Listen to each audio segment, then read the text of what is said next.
In today's lesson, I'm going to talk about chakras and how you can become more in tune with yourself and those around you on multiple levels.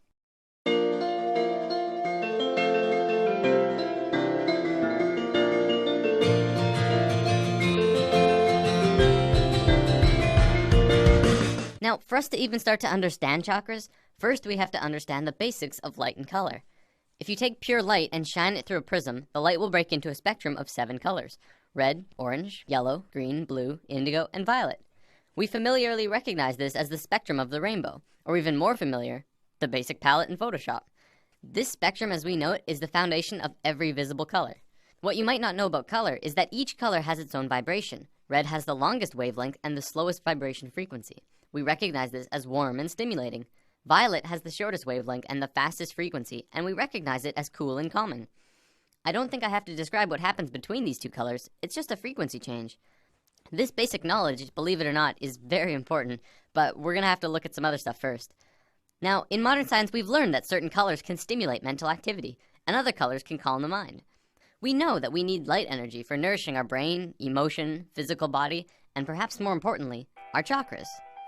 So, what is a chakra? The word chakra comes from the Sanskrit word meaning wheel. A chakra is a wheel-like vortex spinning in a circular motion within the body. This forms a vacuum in the center that draws in energy on a vibratory level. It can draw in anything from color vibration to microwaves to energy and emotions of people that we come into contact with. This works in tandem with the thought realm that we discussed last week, as thoughts are on a vibratory level. Right, so chakras are energy points that run vertically from the top of your head down your spine. Depending on how you look at it, there are 7, 8, or 13 primary chakras, as well as over hundreds of smaller, less important ones that are just scattered around the body. I'm going to cover the 8 and 13 later on, so for now let's just stick with the basic 7. Your chakras are kind of like the etheric motor of the soul. Not only do chakras draw in energy, each and every chakra radiates an energy of vibration and govern over a major organ or gland connected to other body parts that resonate of the same frequency. To have balanced and aligned chakras will make you happier, healthier, and more in tune with yourself. When one chakra center is out of sync, it may eventually affect the organs and glands that it's connected to, and cause chakras neighboring them to also go out of sync, causing a chain reaction and many bodily imbalances. A chakra can become out of balance when it is overactive, underactive, or possibly congested or blocked. This is almost always felt on a mental, emotional, or physical level. The benefits to energizing your chakras and learning about them are primarily for a harmony of mind, body, and spirit. Your mind alone cannot nurture your whole being, nor can a proper food diet solve all of your problems. It is through your chakras that you can learn to balance all of you, bringing you into a healthier state of consciousness. As I mentioned before, each chakra is connected to an organ or gland, which governs over a section of the body. The order of the chakras actually go from the bottom up, starting with red, and changing vibrations in each chakra until you get to violet. Before we go any further, think about this. When you break light apart, you get 7 colors. These are the same 7 colors that our physical body is tethered to. What would you see if you were to look at a human through an etheric prism? Are we beings of light? Think about it. Now, not only does each chakra connect to an organ or gland, but each chakra also has a very specific trait. The first chakra is survival and is connected to the adrenal gland. The next one is sex or interaction, which is connected to the gonad. The third is power or ego and is connected to the pancreas. The fourth is love and connects to the thymus. The fifth is expression and connects to the thyroid. The sixth is the third eye, which is psychic and intuitive and connects to the pituitary gland. Finally is the crown chakra, which is the spiritual chakra and connects to the pineal gland. Survival, sex, power, love, expression, intuition, spiritual. These are the 7 traits through which we grow and are at the core of our being. Do you know of a time when you were struggling with your ego, or didn't seem to have a heart, or couldn't express yourself? If you or anyone you know have a problem or come off too strong in any of these traits, the reason why is because of an imbalance within the chakras. Okay, so we know what chakras are now, yet we haven't even begun to scratch the surface of this topic. For the remainder of this lesson, I want to talk about methods of opening, activating, and charging your chakras. I feel like it will be more beneficial to you at this point. As we know, each chakra resonates to a color that we just discussed. Doing things like wearing clothing that matches the color of a chakra will cause it to resonate. I remember when I first learned about this, all of my chakras were closed except for my throat, which was way too open. The reason for this was because my bedroom was painted blue, as well as my bed sheets were blue, and every night I would get a chakra boost in that one area.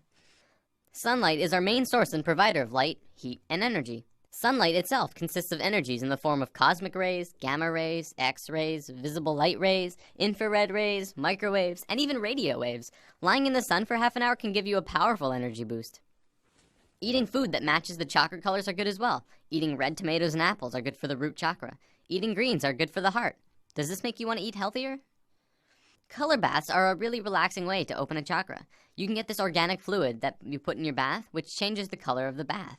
You can just lay back and relax and get an energy boost from the water itself. Finally, and this is the best way to open your chakras hands down, go get Reiki. I kid you not, it is the equivalent of spiritual surgery. You lie down and become super relaxed. A Reiki master will then individually go over all of your chakras, opening the ones that are closed and aligning them. See, Reiki masters are people who have had spiritual training on seeing your chakras. Yeah, they can actually see them through the third eye. They learn to move energy throughout their body and connect it and flow it into yours. It's a very amazing process. You may have to ask, but Reiki masters can also typically communicate to your higher self for you and ask you what you need to progress in your path. Reiki itself is growing more and more popular in the last 15 years, so it shouldn't be very hard to find a number of places near you that have it. If you're serious about this and you don't know where to start, Reiki is an excellent first step. Medical science has proven that toxins and impurities, including negative thoughts, chemicals in our food, and other pollutants can influence the body. If these are consistent, chakra imbalances can manifest, which may eventually affect us on a mental and physical levels. Traditional healthcare at this time is unable to naturally or totally alleviate symptoms or cure all of our problems. This means it is up to us to improve our health conditions. We cannot forget about our whole being. In today's society, we put way too much emphasis on independence and not enough on interdependence. Our chakras are interdependent of each other, and we need to take care of all of them to take care of our whole. And that's basics of chakras. Believe it or not, we haven't even begun to scratch the surface of this incredible and complex topic. Chakras 2 will be a few weeks away, though.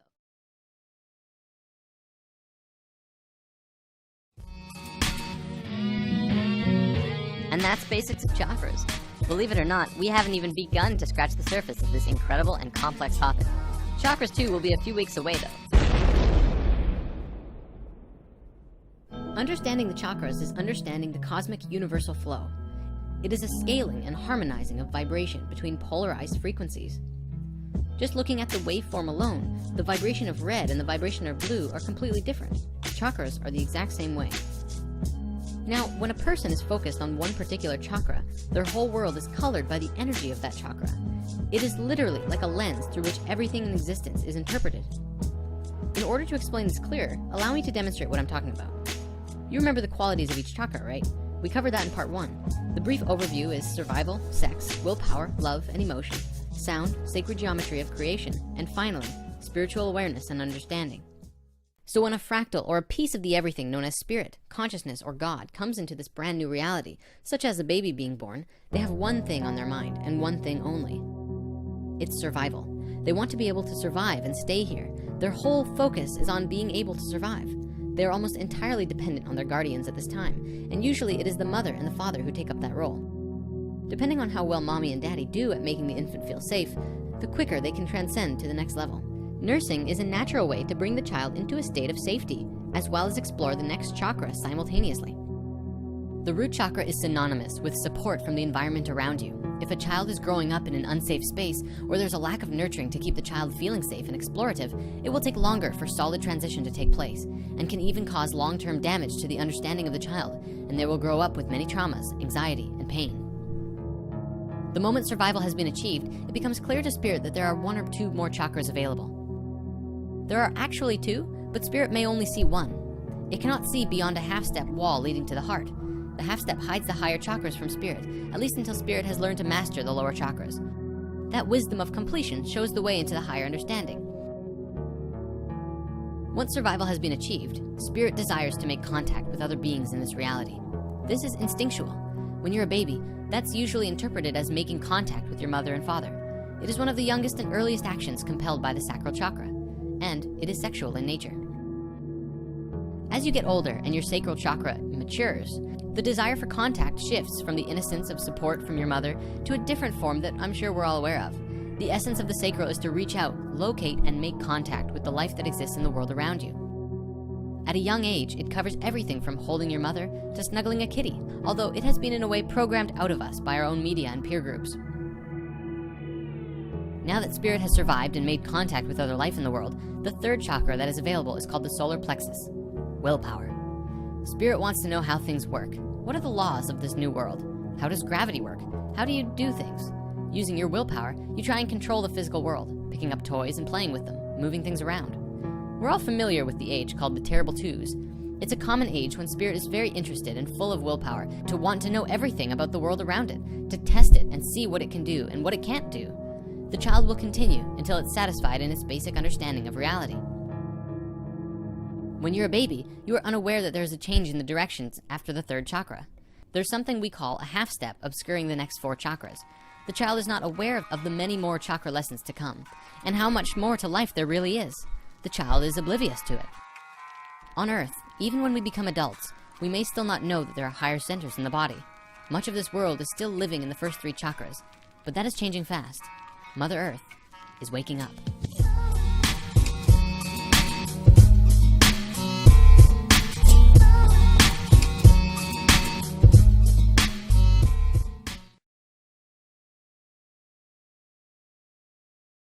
The egg of life, the original 8 cells of the human body, a form that takes place shortly after conception. This particular biological cell division is important because the body coming into form is perfectly and evenly divided into the 4 elements, with a yin and yang of each, giving you 8 perfect spheres. These spheres each contain a fractal of the whole, each representing a core aspect of the various parts of the human spirit, as represented by different body parts. These 8 spheres become the first physical representation of the complete 8 chakra system, of which from root to root connects the physical energy of the earth through the body to the higher awareness of the unified field and its infinite connections to everything. The 8th chakra is the root of the next world, connecting you with your eternal self, beyond the limits of the physical body. And as with the heart, a half step hides this portal for those who have reached the higher centers.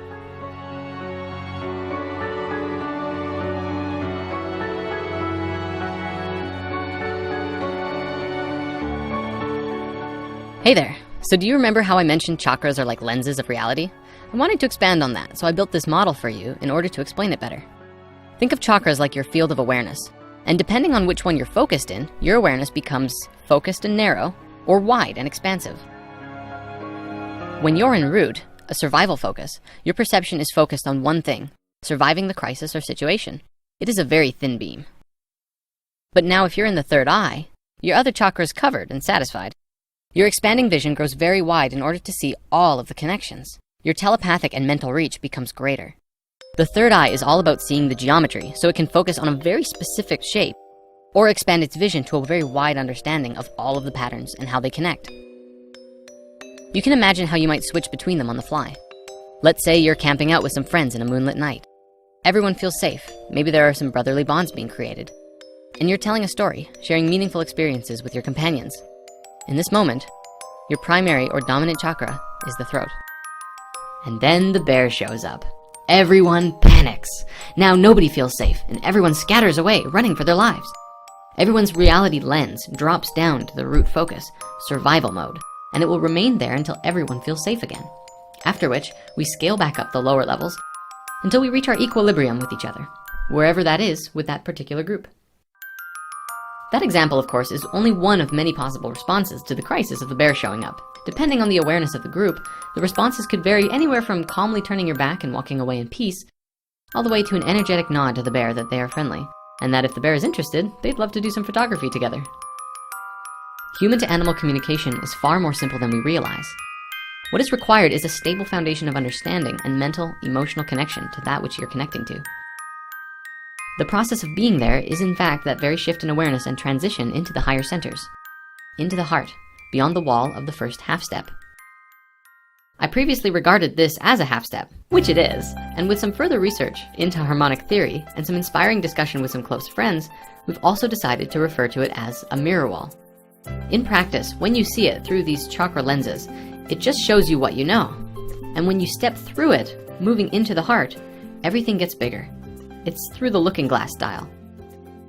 This mirror wall, or half step, is essentially an invisibility wall that hides the higher chakras from spirit when it's exploring the lower ones, still new to this reality.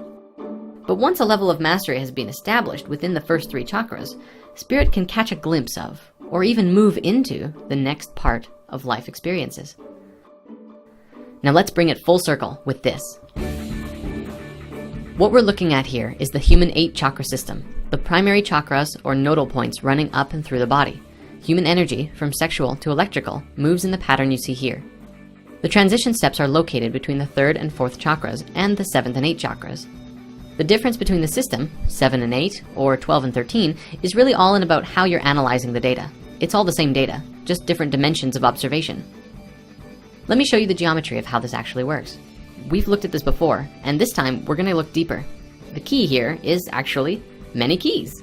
It's all inlaid in a piano. You know how an octave on a keyboard has 5 black keys and 7 white keys? Those black keys are mid-steps between each of the white keys. In music theory, they're called sharps or flats, depending on which key you're using as a reference point. Officially, this is called a half step. Normally, one white key to a black key is a half step, and with the black key in the middle, from white to white, is referred to as a whole step. However, when it happens between 2 white keys, this is an unusual transition, the less common but still pertinent 90-degree shift in tones throughout the audible spectrum. If you mapped it on a simple wave graph, it might look like this, up and down, yin and yang, between the white and black keys, except for 2 places. The transition that we're talking about is literally a 90-degree turn, the space to where there are no black keys between white keys. If these are all 45-degree turns oscillating to and fro with each other, then these spaces between the white keys are a 90-degree turn. And you remember all about those from lesson 7, right? And this is actually a pretty big deal when you relate it to consciousness. That half step between white keys is a point of transition, the singularity in aha moments where all of the dots of your life all connect with each other in a new way, where you bridge your newly mastered lower centers with the previously unknown higher centers. And when you are willing to step through that doorway into what's next, step into the higher centers, everything changes.